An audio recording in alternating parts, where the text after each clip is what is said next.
20:10 in prima linea come sempre, buonasera, ben ritrovati in diretta con l'attualità di Antenna 3. Vi presento subito gli ospiti che sono Roberto Marcato, assessore regionale allo sviluppo economico, buonasera, ben trovato. Grazie a lei, buonasera. E il neo segretario del Partito Democratico in Veneto, Alessandro Luigi Bisato, buonasera. Buonasera. Anche Buonasera a lei sindaco di Noventa Padovana. Parto da un dato che è tra l'altro nazionale, dichiarazioni sono delle ultime ore dopo il risultato tra Macron e la Le Pen.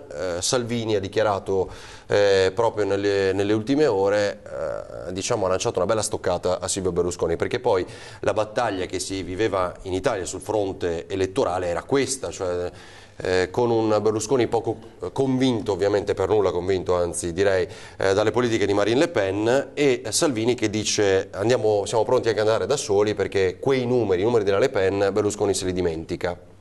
Quindi?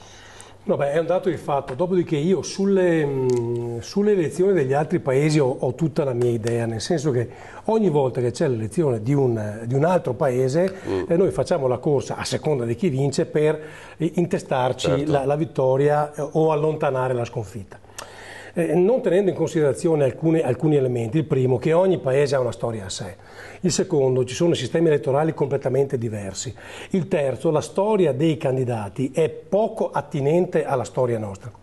Basta guardare semplicemente come è arrivato Macron sul palco la sera dell'elezione. È partito da solo, con tutte le telecamere che lo inquadravano, con questo cappottino, ha fatto questa lunghissima camminata da solo, è arrivato sopra il palco, sempre da solo, ha fatto il suo intervento. In piazza c'erano solo le bandiere della Francia e nessuna bandiera di partito, dopodiché una volta finito il suo intervento, e tutto questo accompagnato poi dall'inno alla gioia, una volta finito il suo intervento parte la Marsigliese e arrivano su la moglie e poi i ragazzi e le ragazze dello staff.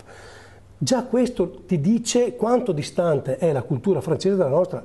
Immaginate Renzi che vince o Salvini che vince, allora, palco, no, tutti sopra, perché ovviamente abbiamo vinto tutti sopra, bottiglie stappate, costesine, cusinae, gente che sbraita, fradici, sudati, no, cioè più all'americana quella di Macron. Allora, rispetto che cosa c'è? È difficile fare dei paragoni o dire, adesso sento, va bene, la sinistra fa il suo lavoro, ma Macron non ha niente a che vedere con la nostra sinistra, come non aveva nulla a che vedere Obama con la nostra. Poi diciamo che a livello internazionale, mondiale, possiamo condividere delle linee strategiche, è un altro discorso, ma trovare il Macron italiano, il Trump italiano, che di fatto la Le Pen italiana, la sinistra che dovrebbe essere rappresentata in Francia è più quella sconfitta, no? Cioè del presidente uscente, ma anche perché quella era una sinistra definita. Lui tra l'altro si è presentato slegandosi dai partiti, non ha nemmeno un partito, è un movimento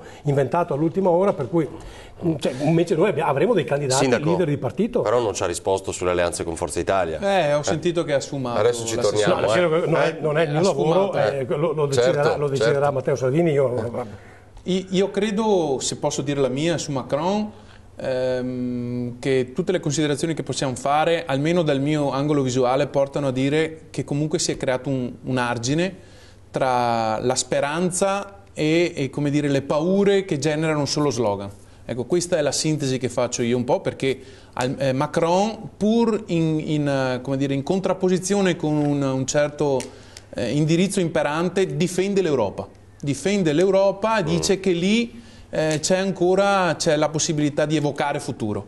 È un dato da cui ripartire anche per noi, anche come Italia. Questo non significa che non sia giusto stabilire che ci sono delle cose da cambiare in Europa, però anche qua si apre un argine molto profondo tra chi dice che bisogna azzerare l'Europa da chi invece dice che bisogna riformarla. Si ricomincia a fare politica. Quindi le forze lepeniste, cui si dice che voi tendete, no? Avete molte similitudini, escono vincenti o sconfitte sul fronte europeo, che è quello che sottolineava adesso Bisato? Ma allora, intanto chiariamo una cosa. Matteo Salvini dialoga con la Le Pen perché in Europa è uno degli interlocutori che vuole radicalmente cambiare questa Europa. C'è lei, poi ci sono il Movimento 5 Stelle e altri gruppi con cui noi cerchiamo di dialogare, ma l'elemento, diciamo, di congiuntura è questo. La Lega non è lepenista, io non sono lepenista, non ho quel tipo di cultura politica, per cui insomma ne esce sconfitta. Allora, se io avessi detto ai francesi un anno fa che questo sarebbe stato il risultato del Front National, certo, nessuno ci avrebbe creduto. Teniamo presente che questo è, da una parte abbiamo tutta la Francia e dall'altra parte la Le Pen, perché poi al ballottaggio questo è successo. Ne escono sconfitti, ma io credo che il tema politico in realtà sia posto, perché è vero che ha vinto come dire, un fronte europeista, è altrettanto vero però che il disagio per questa Europa, che ha dimostrato tutti i suoi limiti e tutta la sua incapacità di essere efficace nelle politiche internazionali, è del tutto evidente, per cui non è che basta che vinca Macron per dire boh, perfetto, abbiamo risolto i nostri problemi. I problemi sono tutti sul tavolo e li vedremo sempre di più, perché è un'Europa che va a 2, 3, 4 marce. Noi siamo un paese che cresce nettamente meno rispetto ad altri paesi. L'Inghilterra è uscita. Ci sono forze centrifughe in tutti i paesi. Questi dati andrebbero in realtà analizzati bene e non giochiamo alla coperta Macron, per cui visto che ha vinto lui adesso tiriamo questa coperta europeista. Sono tutti a favore dell'Europa. Ma non è vero, invece bisogna tener conto di queste reazioni fortissime che ci sono in tutti i paesi. Vi faccio vedere una cosa invece, perché ieri sera avevamo ospiti Robertino Zancan e Graziano Stacchio. Chiaramente abbiamo parlato molto di legittima difesa con la loro opinione anche sul caso recente di Massimo Zen, il ranger che come sapete ha sparato e poi colpito, secondo questa ricostruzione, il giostraio Manuel Maior che è deceduto. Stacchio però aveva la spilla dell'ANA, quindi alpino, e ha detto che a Treviso ci sarà ma non sfilerà, si spoglierà di tutti i riconoscimenti ricevuti negli anni passati, in polemica. Sentiamo perché. In passato andavo con il gruppo dei consiglieri della mia provincia e con i sindaci e rappresentavo l'onore degli alpini con le medaglie per loro. Quest'anno io non ci vado perché io ci tengo di più all'onore che alla gloria, e questo lo tengo a precisare.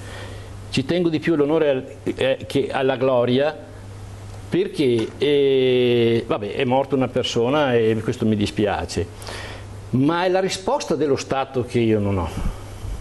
Quindi lei si spoglia di tutti i riconoscimenti, sfila? Sì, perché se mi avessero proposto, tanti mi hanno dipinto come un eroe, ma dell'azione che ho fatto, e soprattutto anche persone della politica attuale che sono al governo, che mi hanno proposto una medaglia. Questa è una provocazione forte però. Sì, perché per me è proprio una provocazione per me, perché in studio addirittura su Quinta Colonna questo è.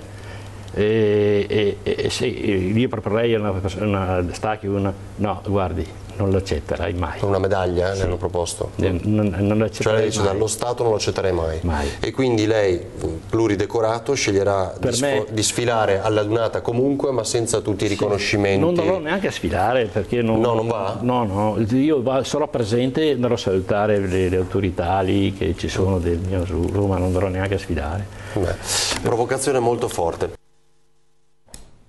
Siete voi lo Stato? Lo Stato siamo tutti. Io capisco, come dire, il turbamento psicologico che può aver vissuto una persona che uccide un'altra persona, anche se chiaramente in situazioni di obiettiva difficoltà, perché si sente minato nella propria autonomia. Io non darei mai sempre questi giudizi trancianti, nel senso che aspettiamo che la giustizia faccia il proprio corso. Con questo non bisogna sfilarsi dallo stare dentro le istituzioni. è un segnale in controtendenza anche e soprattutto per i giovani. Io credo, se posso ricollegarlo anche un po' ai ragionamenti che facevamo prima, che ci sia soprattutto in questo momento storico tanta necessità che ognuno di noi nell'esercizio delle proprie funzioni lo testimoni con un senso di responsabilità, con correttezza, anche qualche volta sapendo che questo ti porterà dei disvalori, non dei plusvalori. Lui può diventare un esempio in positivo, me lo auguro. Io ho apprezzato gli atteggiamenti che aveva avuto il signor Stacchio subito dopo il momento di ferita che ha subito nella propria vita. È una ferita che è impossibile da rimarginare. Sì, ancora incubi, ma il tempo secondo me gli darà una qualche risposta. Marcato? No, invece io capisco assolutamente il suo stato d'animo e anche il suo atteggiamento, perché in realtà la giustizia ha fatto il suo corso, lui è stato assolto. Quindi la giustizia il percorso che doveva fare l'ha fatto. Il problema è che la politica, lo Stato non ha fatto il suo corso, perché se pensiamo che dopo anni di discussioni, di dibattiti televisivi, di proposte parlamentari, dopo un'attenzione forse esagerata anche sul tema della legittima difesa, la Camera partorisce quella sciocchezza madornale per cui ci hanno deriso tutti da tutto il mondo, dove si mette in imbarazzo i magistrati mettendo il turbamento psicologico, tanto che l'associazione dei magistrati dice: guarda che io forse non siamo capiti, io faccio il magistrato, non lo psicologo. E poi questa distinzione fra diurno e notturno che è ridicola ed è anche un'offesa. Allora Stacchio dice ragazzi, se questa è la risposta che dà lo Stato a chi come me è una vittima della criminalità di questo paese, cioè, se questa è la risposta io non sfilo, come fai a dargli torto? Due cose, dopo vi dico quello che sostengono gli estensori della legge, però Stacchio dice questo: se mi viene riconosciuto il turbamento psichico, però perché il magistrato poi mi lascia il porto d'armi? Allora è un problema. Sì, no, ma però è, come dire, è connaturato al momento, nel senso che va dimostrato che in quella preciso istante tu eri talmente turbato, perché insomma ha delle conseguenze anche nel tempo. Ma però, qualsiasi legge facciamo sarà impossibile togliere il grado di giudizio al magistrato, perché a quel punto ci esporremo a un tale tecnicismo che di fatto darebbe modo di non essere più in uno stato di diritto. Cioè, questo però bisogna che responsabilmente ce lo diciamo. Allora la legge probabilmente va affinata, il turbamento psichico non c'è solo di notte è maggiore, però questo è vero, perché tu stai dormendo, sei con i tuoi cari, un conto è di giorno qualcuno che fa delle frazioni e entra in casa, hai un minimo di attenzione diversa. Invece di notte la tua attenzione, lo stato psichico è in remoto, non so se mi è possibile passare il termine. Quindi però attenzione qua, perché altrimenti anche qua il discrimine è fortissimo e si passa nel discrezionalità. Bisogna che diciamo alla gente che qualsiasi legge facciamo ci deve essere sempre un magistrato che debba stabilire se c'è proporzione tra offesa e difesa. Quindi, certo, il ruolo del magistrato sarà fondamentale. Che cosa vi serve per le modifiche?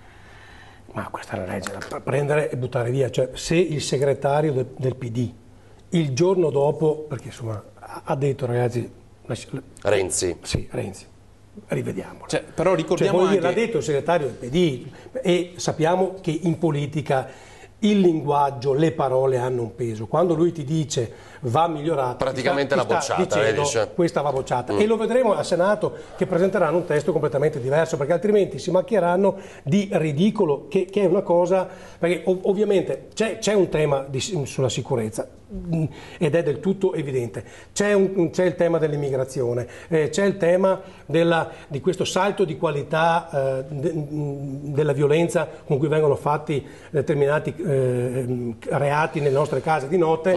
Se questa è la risposta Senta Pisatto, però è un'occasione in realtà per mettere all'angolo i populismi, come si dice così, no? Con un intervento più forte, magari una modifica piena al Senato. Sì, attiene sempre a quel sistema della responsabilità a cui alludo spesso.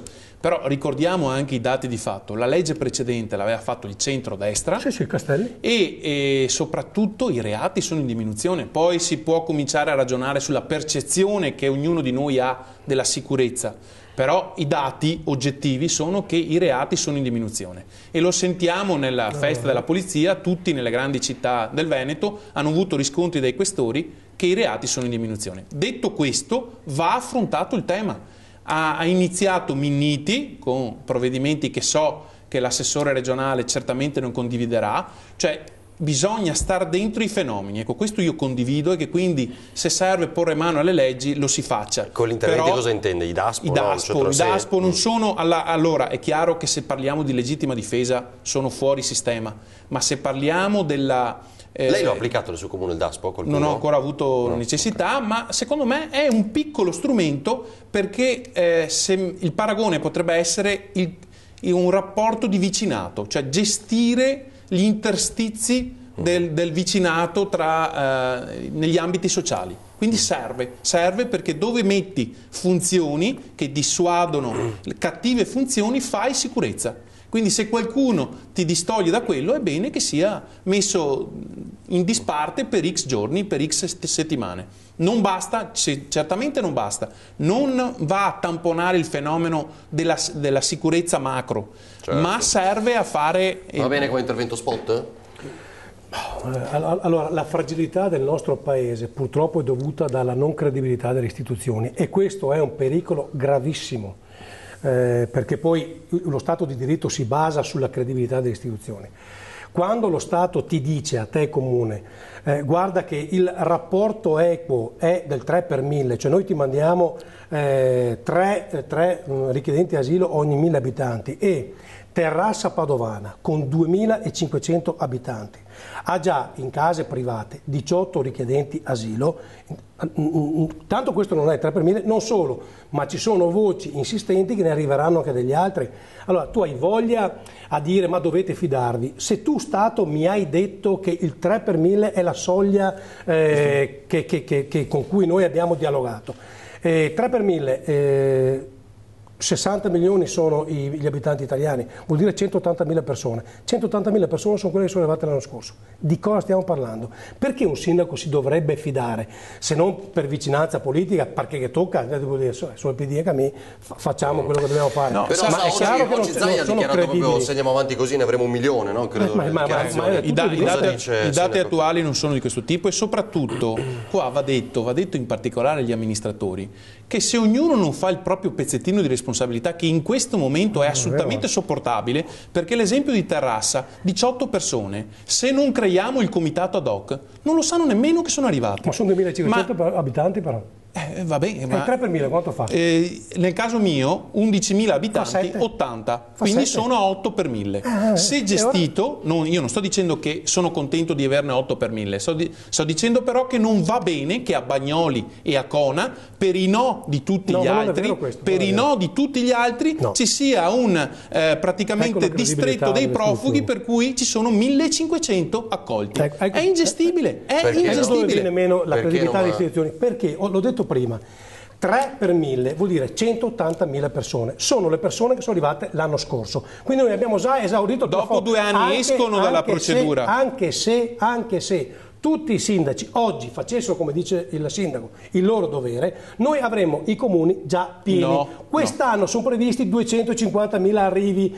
Dove li mettiamo? Il 3 per 1000 è già saltato, infatti ci sono comuni che sono costretti a tenersi numeri esorbitanti. E ci sono 40 comuni in provincia di Padova che non ne hanno. Il ministro, lo Stato, quando dice queste cose, dice una cosa scorretta, perché non è vero, perché arrivano 250.000 persone che sono molte di più del 3 per 1000, dove le mettiamo? Anche se i comuni fanno tutti il loro dovere, sforiamo il 3 per 1000. Ed è qua il problema, perché se io avessi un interlocutore credibile che dice la verità, io sindaco potrei fidarmi, ma allora non mi dici la verità sui numeri, non mi dici la verità sulle risorse, se ci sono dei problemi mi lasci da solo, senza competenze e senza capacità di intervento, ma perché un sindaco dovrebbe accollarsi? Lei dice fidarsi, marcato. Aspetta, quando tu hai i tuoi cittadini di Terrassa Padovana che non hanno nemmeno i soldi per arrivare a fine mese. Tutte le istituzioni a qualsiasi livello facessero il loro pezzo di responsabilità, il punto è quello, perché io quando o cominciamo a dirci che le persone non vanno salvate in mare, che lo facciamo tutti, che non vanno 250.000 persone. Assessore, come facciamo? Lei sa che dopo 1 anno e mezzo, dopo la verifica Stato di diritto e non quindi cioè sono le commissioni che stabiliscono, mi lasci completare il ragionamento, se sono o meno richiedenti asilo, quindi profughi, escono dal sistema e dove vanno? Perché poi allora se sono migranti economici, il nostro sistema attualmente, la maggioranza di governo dice che devono essere rimpatriati, io convengo. Non avviene sempre perché non c'è la reciprocità, ma in alcuni casi avviene. E comunque Assessore, dobbiamo dirci una volta per tutte, dobbiamo dire ai nostri cittadini in generale che non fidatevi. Allora, non mi lascia completare. Facciamoli mantenere in Libia, ma quelli che sono partiti che abbiamo salvati e che sono nel nostro territorio nazionale, dove li mettiamo? Come li distribuiamo? Li lasciamo tutti in alcune zone o li distribuiamo equamente tra tutti? Questo poi significa, come ha detto svariate volte il Presidente del Consiglio che si è susseguito nella maggioranza di governo, bisogna andare a battere i pugni, cosa che abbiamo già fatto, in Europa. Deve valere lo stesso ragionamento. In Italia distribuzione equa, in Europa distribuzione equa. Ci fermiamo per un minuto e poi 2 argomenti ancora. Legittima difesa abbiamo esaurito, ma legittima autonomia, cioè dobbiamo affrontare anche la seconda parte del titolo di questa sera e parleremo anche delle elezioni a Padova, tra poco.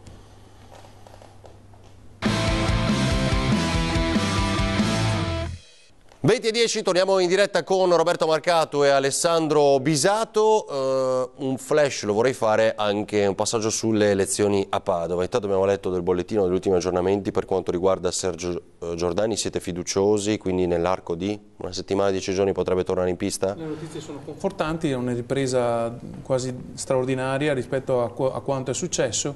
Quindi lui di fatto è confermato che è il candidato sindaco. Adesso è andato a trovarlo di giorno in giorno no, perché come dire, c'è anche un cordone sanitario di protezione che è bene che lui non sia subito esposto a tantissime persone, però le notizie sono assolutamente rassicuranti e confortanti perché migliora veramente di giorno in giorno, migliora nel senso che già oggi era in piedi e quindi bene.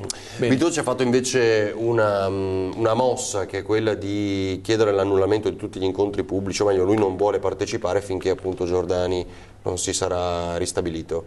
Sì, gli incontri dove era prevista la presenza di due, certo. È stato un bel gesto, credo apprezzato a tutti ed è giusto che sia così. Se manca uno dei protagonisti, soprattutto per questi motivi, insomma, ci vuole anche un buon ton politico, perché altrimenti se manca anche questo. Quindi ha fatto benissimo Bitonci. La notizia che stia meglio Giordani è una notizia meravigliosa e io mi auguro che lui stia benissimo da domani mattina. Mi permetto solo di dire che, visto che la salute e la vita è tutto ciò che abbiamo, che sia certo di stare bene, perché la politica è una brutta bestia per chi non la pratica, è praticamente stressante.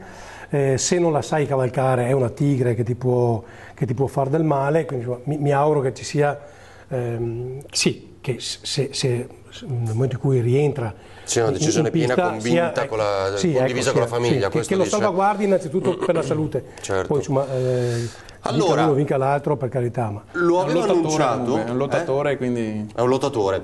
Lo aveva annunciato qualche settimana fa quando fece il confronto qui a 20:10 con Giovanni Tonella. Avrebbe fatto, diciamo, sul tema dell'autonomia un giro in Veneto, consultazioni, forum, non so come li vuole poi definire. Avete iniziato a confrontarvi, incontrarvi? Allora ci sono state le primarie del PD Veneto in congiunta al nazionale. Io sono risultato eletto, adesso bisogna dar corso anche ai passaggi procedimentali previsti dal partito, quindi il 20 di maggio c'è l'assemblea come dire, di ratifica del voto e con l'indicazione anche della direzione della segreteria. E poi, come avevo detto, nel giro di 30-45 giorni faremo una conferenza programmatica sul tema dell'autonomia, ma più che altro anche della prospettiva, un programma per il Veneto. Cominceremo a ragionare sul Veneto. Io credo di aver intuito poi anche dalla sua idea, cioè che, poi quello abbiamo sentito anche dal senatore Santini, probabilmente la vostra posizione, non è che la devo scegliere io, però cerco di capire, potrebbe essere quella di bene autonomia, come facciamo a dire di no, ma si poteva già fare, perché non l'ha chiesta prima Zaia, perché non l'ha ottenuta prima Zaia, perché non decidiamo prima che cosa vogliamo definire. Sarà un po' questa probabilmente, cioè perché è difficile opporsi a un'autonomia, no? Noi abbiamo fatto un sondaggio per una settimana, il 97% dei veneti la vorrebbero. Io in battuta dico che è una tautologia, cioè è come chiedere se domani siamo contenti se sorge il sole. Quindi è scontato che diciamo tutti che siamo più contenti di avere autonomia, probabilmente se la facessero in Trentino Alto Adige il risultato sarebbe simile. Le premesse che lei ha ricordato sono giuste, io dico esiste una terza via per il sì, che non sia solo un sì propagandistico, plebiscitario per ottenerne un consenso politico elettorale di parte. Qui si tratta di capire cosa mettiamo dentro la scatola del sì all'autonomia. Mi dice che cosa dice ai suoi, quindi esponenti del PD, penso all'onorevole Naccarato, ad Azzalin e ho intuito a Giovanni Tonella, quindi il suo ex sfidante, che Tonella non sarei proprio sicuro che sia per il no. Per il no? Che animeranno il comitato del no? Cosa dice questo? La conferenza programmatica a questo serve, a dare una linea unica del PD almeno nella comunicazione esterna. Poi chiunque è libero di pensarla nella maniera in cui la pensa, certo. Ma non sarà il portavoce del partito qualora emergesse il sì. Mi piace vincere facile? No. Intanto non è così scontato, perché io, insomma, se andiamo in Calabria e chiediamo se vogliono più autonomia, credo che ti dicano di no, come te lo direbbero anche in Campania probabilmente. Cioè, ci sono regioni in cui il sistema attuale immodificato va benissimo. Non presentano neanche bilanci per la sanità in Calabria. Esatto. Noi reputiamo che il Veneto meriti un po' di più, cioè, essendo l'azionista di maggioranza per quanto riguarda le risorse che consentono a questo paese malandato di sopravvivere, almeno la dignità di socio di maggioranza, perché non possiamo dimenticarci che noi lasciamo 19-20 miliardi ogni anno e ci sono invece regioni che hanno un deficit negativo, che hanno un rapporto negativo fra dare e avere, e quelle regioni, se non avessero il contributo della Regione Veneto, sarebbero regioni fallite, dove non ci sarebbe la sanità, il sociale, eccetera eccetera. Allora, non possiamo essere trattati come sudditi. Il Veneto merita di avere più infrastrutture, più capacità decisionale, più risorse da gestire, e lo dico perché lo dirò sempre: questo non è il referendum di Luca Zaia, questo è il referendum dei veneti, e noi abbiamo dato la possibilità ai veneti di potersi esprimere. D'altronde sarà pur vero che può essere tautologico, ma la sfida non è chiedere ai veneti vuoi più autonomia, è capire quanti veneti vogliono questa, perché se il giorno dopo avremo il 50% dei veneti che va a votare e di questo 50% il 20% dice va bene, basta, la partita è chiusa, vi arrangiate, non parliamo più di autonomia, rimaniamo così come siamo. Bisogna andare a votare, quindi una affluenza alta e un risultato lei dice per essi molto alto. Quello è significativo. Bisogna chiarire un aspetto non ha senso. Chiaro, che è il quesito del referendum dice quello, cioè fa in modo che si applichi quello che è già previsto da un articolo della Costituzione, tra l'altro inserito in Costituzione dal centro-sinistra nel 2001, il 116,3, che dice chiaramente: fa in modo, attraverso un negoziato, che tu regione, se lo richiedi, se sei in regola con alcuni parametri, ti gestisci alcune materie con le risorse che lo Stato attribuiva per quelle materie. Quindi qua non si parla di residuo fiscale, cioè non dobbiamo vendere ai veneti le cose che non possiamo chiedere col referendum. Il punto deve essere chiaro, e guarda caso lo stesso giorno si vota in Lombardia e il quesito della Lombardia è ancora più chiaro. Lì si dice proprio esplicitamente: vuoi tu, cittadino lombardo, che venga applicato l'articolo 116,3 che stabilisce che si possa andare a un negoziato tra regione e Stato? Perché altrimenti, se cominciamo a dire del residuo fiscale, dell'autonomia fiscale, quello è un altro mondo, non c'entra nulla con quanto andiamo a chiedere il 22 di ottobre. Perché non l'avete fatto prima? Qui c'è un grosso tema politico, la sfida è enorme. Allora, noi possiamo aggrapparci alla Costituzione dicendo che ci sono i parametri, come se la Costituzione fosse una sorta di totem irremovibile che non si può cambiare. Siamo d'accordo o non siamo d'accordo che così come stanno le cose non funzionano? Perché dobbiamo dirci questo: se non funzionano, vogliamo dotarci di strumenti che possano dare al Veneto una capacità gestionale diversa? Il resto, il negoziato, la Costituzione, sono tutte cose che sono sul tavolo, ma che sono elementi della discussione, che si possono cambiare. Vorrei ricordare che lo Statuto Albertino era voluto da Dio ed eterno. Abbiamo lo Statuto Albertino oggi? No. Allora, anche questa Costituzione si può radere al suolo e farne un'altra, si possono fare 200 regioni o farne una sola, si possono fare le macro regioni, si possono andare al referendum sulla Costituzione e i cittadini l'hanno bocciata. Si può fare tutto, cioè sta cosa per cui l'Italia deve essere sempre uguale a se stessa, e abbiamo dimostrato che negli ultimi 30 anni non è cambiato nulla e siamo falliti, tecnicamente falliti, perché 2/3 del paese non lavorano e non producono. Dentro la scatola dell'autonomia ci sono anche tante cosine da andare a vedere. L'esempio di prima della sanità, l'assessore l'ho già riportato in un altro nostro confronto. Spiegatemi, perché attiene profondamente l'autonomia, come mai ad esempio in Veneto in questo momento 18 milioni che il Veneto ogni anno distribuisce alle ULSS per il sociosanitario, per le competenze degli anziani, dei disabili, vengono distribuite attraverso questo criterio che vi racconto velocissimamente. Perché devo chiudere, abbiamo già sforato i 3 minuti. L'1,5% in base alla specificità territoriale, sei in laguna, sei in montagna, ottieni un po' di più.